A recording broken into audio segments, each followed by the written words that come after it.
ಮಂಗಳೂರು ನಗರದಲ್ಲಿ ಸುರಿಯುತ್ತಿರುವ ಭಾರೀ ಮಳೆಯ ಪರಿಣಾಮ ಕಂಕನಾಡಿ ಪೊಲೀಸ್ ಠಾಣೆ ವ್ಯಾಪ್ತಿಯ ನಾಗೂರಿ ಪ್ರದೇಶದಲ್ಲಿ ಮನೆ ಮೇಲೆ ತಡೆಗೋಡೆ ಕುಸಿದು ಬಿದ್ದು ಹೆಂಚಿನ ಚಾವಣಿಯ ಮನೆ ಕುಸಿದ ಪರಿಣಾಮ ಮಹಿಳೆಯೊಬ್ಬರು ಹಾಗೂ ಇಬ್ಬರು ಬಾಲಕಿಯರು ಮೃತಪಟ್ಟಿದ್ದಾರೆ.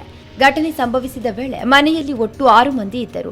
ಘಟನೆಯ ಮಾಹಿತಿ ತಿಳಿಯುತ್ತಿದ್ದಂತೆಯೇ ರಾಷ್ಟ್ರೀಯ ವಿಪತ್ತು ನಿರ್ವಹಣಾ ಪಡೆಯ ತಂಡ ಸ್ಥಳಕ್ಕೆ ಧಾವಿಸಿ ರಕ್ಷಣಾ ಕಾರ್ಯಾಚರಣೆಯನ್ನು ನಡೆಸಿ ಪೂರ್ಣಗೊಳಿಸಿತು ಎಂದು ಅಧಿಕಾರಿಗಳು ಮಾಹಿತಿಯನ್ನು ನೀಡಿದ್ದಾರೆ. ರಕ್ಷಣಾ ಕಾರ್ಯಾಚರಣೆಯಲ್ಲಿ ಅವಶೇಷಗಳಡಿ ಸಿಲುಕಿಕೊಂಡಿದ್ದ ಅಲ್ಕಾ 14 ವರ್ಷ, ಅನುಷಾ 11 ಹಾಗೂ ಬಾಲಕೃಷ್ಣ 48 ವರ್ಷದವರನ್ನು ಸುರಕ್ಷಿತವಾಗಿ ಹೊರತೆಗೆದು ಆಸ್ಪತ್ರೆಗೆ ದಾಖಲಿಸಲಾಗಿದೆ.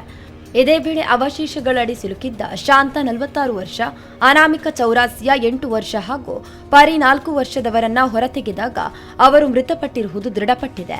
ಮೂಲತಃ ಬಿಹಾರ ರಾಜ್ಯದವರಾದ ಬಾಲಕೃಷ್ಣ ಅವರ ಕುಟುಂಬ ಕಳೆದ 20 ವರ್ಷಗಳಿಂದ ಕಂಕನಾಡಿ ಗ್ರಾಮದ ಕಂಕನಾಡಿ ಪೊಲೀಸ್ ಠಾಣೆಯ ಹಿಂಭಾಗದ ಪ್ರದೇಶದಲ್ಲಿ ವಾಸಿಸುತ್ತಿತ್ತು ಎಂದು ತಿಳಿದುಬಂದಿದೆ. ಈ ವೇಳೆ ಜಿಲ್ಲಾಧಿಕಾರಿ ದರ್ಶನ್ ಅವರು ಘಟನಾ ಸ್ಥಳಕ್ಕೆ ಭೇಟಿ ನೀಡಿ ಪರಿಶೀಲನೆ ನಡೆಸಿದರು.